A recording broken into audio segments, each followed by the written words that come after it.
Les points de départ des paraboles dans l'Évangile sont des plus variés. Très souvent, c'est le constat, la vision de ce que Jésus avait sous les yeux. Jésus regarde les lys et il fait une parabole sur la somptuosité de la manière dont les lys sont revêtus, ou les champs de blé, ou les oiseaux, et il en tire une parabole. Une des plus belles paraboles sur la confiance dans la providence. Mais il y a d'autres sources dans l'Évangile. Il y a par exemple les drames, le drame de la vie familiale, lorsque le plus jeune fils demande au père son héritage et s'en va. Et c'est vraiment le drame de la rupture entre un père qui est bon, qui montrera qu'il est au-delà de la bonté. Le mot bonté ne suffit pas, c'est la miséricorde, c'est la prégnance du cœur qui tient l'autre dans son cœur, qui prend le mal de l'autre sur son dos. Et c'est une toute autre source de parabole. Il y a encore une autre source qui, nous l'avons souvent utilisée entre nous, c'est la vie des saints. Ils sont surprenants, on les prendrait pour une bande de toqués quelquefois, tellement c'est pas habituel. La vie des saints. Si on avait résumé, on dirait c'est l'extraordinaire dans l'ordinaire. C'est ça la sainteté. Le curé d'Ars disait aussi c'est aller au bout de soi-même. Ou il disait aussi, pour définir la sainteté, c'est vivre jusqu'à la fin de sa vie, comme quand on a la ferveur d'un séminariste. Ce n'est pas si mal vu. Au début, on a une ferveur, une générosité de cœur qui est bien plus grande. Et je tire notre parabole de quelque chose que j'ai déjà évoqué avec vous, que vous avez déjà entendu. Mais c'est tellement saisissant, c'est tellement concret, simple, direct, que je n'hésite pas. Je le prends de l'horaire des journées du curé d'Ars. Et j'intitulerai tout simplement cette parabole « Les 35 heures ».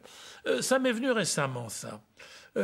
Dans les débats sur les 35 heures, j'avais à réviser quelques pages sur le curé d'Ars, et tout d'un coup, j'entendais ces débats sur les 35 heures, et je me suis dit, mais le curé d'Ars, lui, c'était quoi? Il n'a jamais pris une journée de vacances. Et alors, qu'est-ce que ça veut dire? Donc, les 35 heures. Je n'ai pas calculé par comparaison avec les fameuses 35 heures combien de temps travaillait le curé d'Ars. Vous ferez ce calcul, c'est très facile. Je vais vous en donner tous les éléments et ils sont faciles à mettre en place. À minuit, il se lève. À 1h, il descend à l'église et fait ses prières. Jusqu'à 6h, il confesse les femmes. À 6h, il dit sa messe et fait son action de grâce. À 8h, il boit un demi-bol de lait à la Providence, qui est l'hospice des pauvres. Alors, je dois vous dire que ça, c'est l'horaire qu'il a vécu pendant 20 ans. Mais il y a de fait eu des modifications dans son horaire, car il a voulu que son sermon puisse être écouté par le plus grand nombre d'hommes, et il le faisait ensuite, plus tard, vers 11h ou 11h30. Ça coïncidait mieux avec les horaires de chemin de fer, etc. Donc, de 8h à 8h30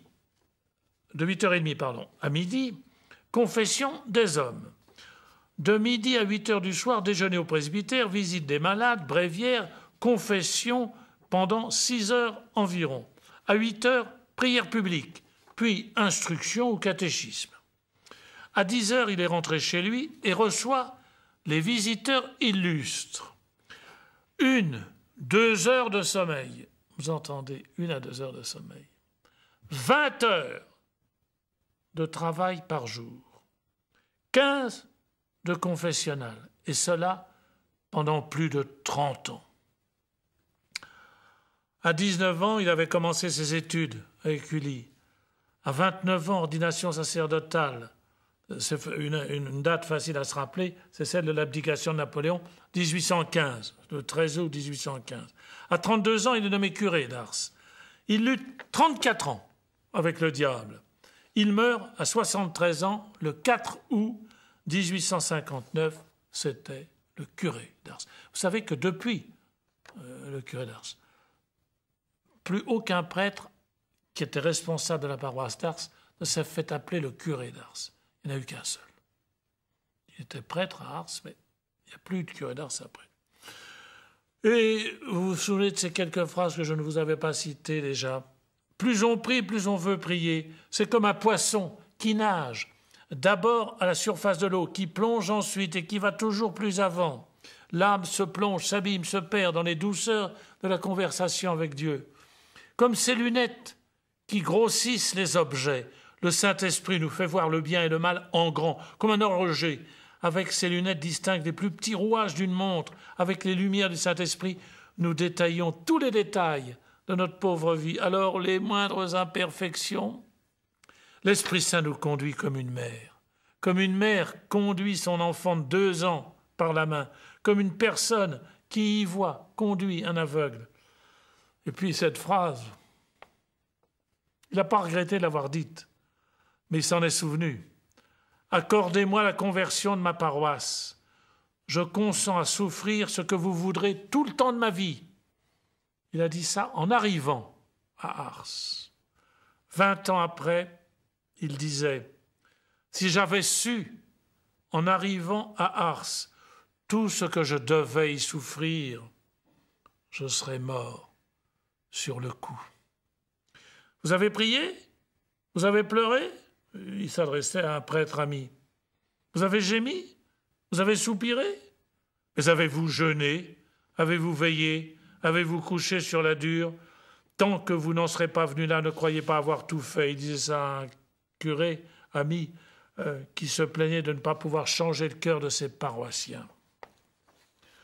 Et puis, je terminerai par une des prières que nous pouvons tous nous appliquer, ou un des constats. J'allais dire derrière, il y a presque de l'humour. Il y a en même temps probablement une immense supplication. Quand le curé d'Ars disait « Le bon Dieu m'accorde bien à peu près tout ce que je lui demande, sauf quand je prie pour moi. » Que ça soit notre douceur de nous redire cela.